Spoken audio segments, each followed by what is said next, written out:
మాజీ మంత్రి కేటీఆర్ చిట్చాట్లో కీలక వ్యాఖ్యలు చేశారు. ప్రభుత్వం పసలేని కేసులు, పనికిమాలిన కేసులు పెడుతోంది అంటూ మండిపడ్డారు. ఎన్ని అక్రమ కేసులు పెట్టినా న్యాయపరంగా ఎదుర్కొంటామన్నారు. ప్రభుత్వ నిర్ణయంగా ఒక మంత్రిగా నిర్ణయం తీసుకున్నారని, అదే మాటకు ఇప్పటికీ కట్టుబడి ఉన్నారని తెలిపారు కేటీఆర్. అవినీతి ఎక్కడ ఉందని సీఎంను అడిగితే చెప్పలేని పరిస్థితి ఉందన్నారు. 600 కోట్లు అంటూ సీఎం అడ్డగోలు అబద్దాలు ఆడుతున్నారంటూ మండిపడ్డారు. ఏసీబీ కేసు కొట్టివేయాలని హైకోర్టులో కేసు వేసినట్టుగా తెలిపారు. ఓఆర్ఆర్పై ఆరోపణలు చేస్తున్న ప్రభుత్వం లీజును ఎందుకు రద్దు చేయటం లేదో చెప్పాలన్నారు.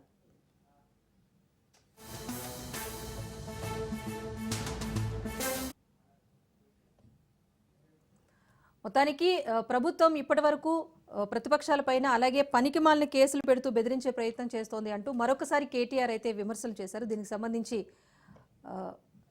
అవినీతి విషయంలో కూడా ఎలాంటి సమాధానం చెప్పలేదని చెప్పేసి కేటీఆర్ ఆరోపించారు. దీనికి సంబంధించి మా ప్రతినిధి రాజు మరింత సమాచారాన్ని అందిస్తారు. రాజు.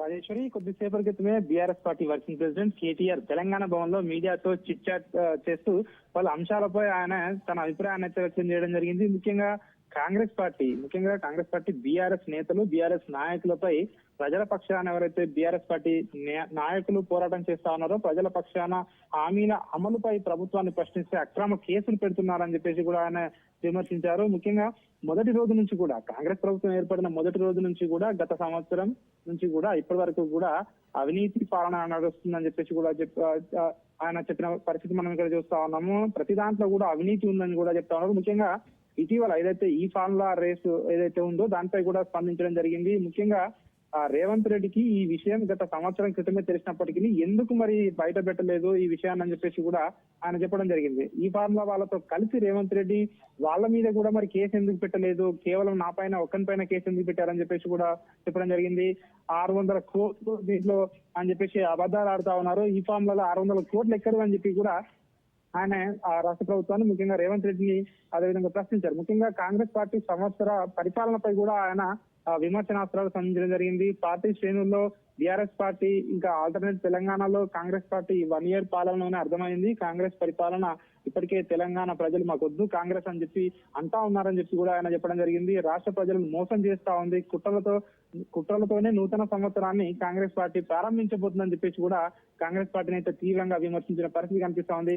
రైతు భరోసా ఎగ్గొట్టారు కాంగ్రెస్ ప్రభుత్వం అని చెప్పి కూడా ఆయన విమర్శించిన పరిస్థితి కనిపిస్తోంది. 26,000 కోట్ల రూపాయలు రాష్ట్ర రైతాంగానికి రైతు భరోసా కాంగ్రెస్ పార్టీ మొండి చేయి చూపించింది రైతులకు అని చెప్పి కూడా చెప్పడం. ముఖ్యంగా బీసీలకు ఇచ్చిన 42% రిజర్వేషన్లను అమలు చేయకుండానే స్థానిక సంస్థల ఎన్నికలకు కాంగ్రెస్ పార్టీ పోతున్నట్టుగా కూడా ఆయన చెప్పిన పరిస్థితి మనకు కనిపిస్తా ఉంది. స్థానిక సంస్థల ఎన్నికలు ఎప్పుడు వచ్చినా కూడా కాంగ్రెస్ పార్టీని ఖచ్చితంగా ప్రజాక్షేత్రంలో నిలదీస్తామని చెప్పి ఆయన విమర్శించారు. మన్మోహన్ సింగ్ నివాళి కోసం సంతాపం కోసం ఏర్పాటు చేసిన తీర్మానాన్ని మేము సపోర్ట్ చేస్తాము, ప్రభుత్వానికి సపోర్ట్ చేస్తామని చెప్పి కూడా ఆయన చెప్పడం జరిగింది. అదేవిధంగా రాబోయే రోజుల్లో ఏదైతే రాష్ట్ర ప్రభుత్వం తీసుకున్న నిర్ణయాలపై ఖచ్చితంగా ప్రజాక్షేత్రంలో ఎండగడతామని చెప్పి చెప్పడం జరిగింది. హైదరాబాద్ పేరుతో విధ్వంసం సృష్టిస్తున్నారని చెప్పి కూడా ఆయన చెప్తా ఉన్నారు. అదేవిధంగా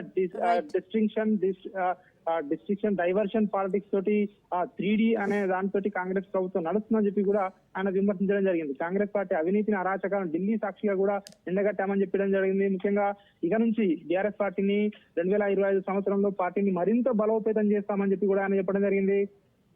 పార్టీ శిక్షణ కార్యకలాపాలను కూడా ప్రారంభించబోతా ఉన్నాము. ఖచ్చితంగా రాబోయే రోజుల్లో బీఆర్ఎస్ పార్టీని మరింత స్ట్రెంథెన్ చేస్తామని చెప్పడం జరిగింది. అదేవిధంగా అల్లు అర్జున్ వ్యవహారంపై కూడా కేటీఆర్ స్పందించడం జరిగింది. కొంత ప్రచారం కావాలి అన్నట్టుగా రాష్ట్ర ప్రభుత్వానికి ఉంది. కొంత ప్రచారం కావాలి, ప్రజా సమస్యలపై ముఖ్యంగా డైవర్షన్ అంటే అటెన్షన్ పాలిటిక్స్ కోసమే అల్లు అర్జున్ ఏదైతే వివాదం ఉందో దీన్ని తెరపైకి తీసుకొచ్చారని చెప్పి కూడా చెప్పడం జరిగింది. అదేవిధంగా రాష్ట్రంలో జరిగిన మరణాలు ఏవైతే ఉన్నాయో ఇటీవల గురుకుల పాఠశాలలో కావచ్చు, విద్యార్థులు, ఆటో డ్రైవర్ల కుటుంబాలకు కావచ్చు, వాళ్ళకు కూడా ఎక్స్గ్రేషియా ఎందుకు చెల్లించారని చెప్పి ప్రభుత్వాన్ని అయితే విమర్శించిన పరిస్థితి మనకు కనిపిస్తా ఉంది. సినిమా వాళ్ళతో పాటు ఆత్మహత్యలు చేసుకుంటున్న గురుకుల విద్యార్థులకు, ఆటో డ్రైవర్లకు, అదేవిధంగా రైతులకు, నేతన్నల మరణాలపై కూడా ప్రభుత్వం 25 లక్షల చొప్పున ఎక్స్గ్రేషియా చెల్లించాలని కేటీఆర్ అయితే విమర్శించడం జరిగింది. మొత్తానికైతే కాంగ్రెస్ పార్టీ ఏడాది పాలన మొత్తం మోసం అని చెప్పి కూడా కేటీఆర్ అయితే విమర్శించిన పరిస్థితి కనిపిస్తా ఉంది. Right, thank you Raju.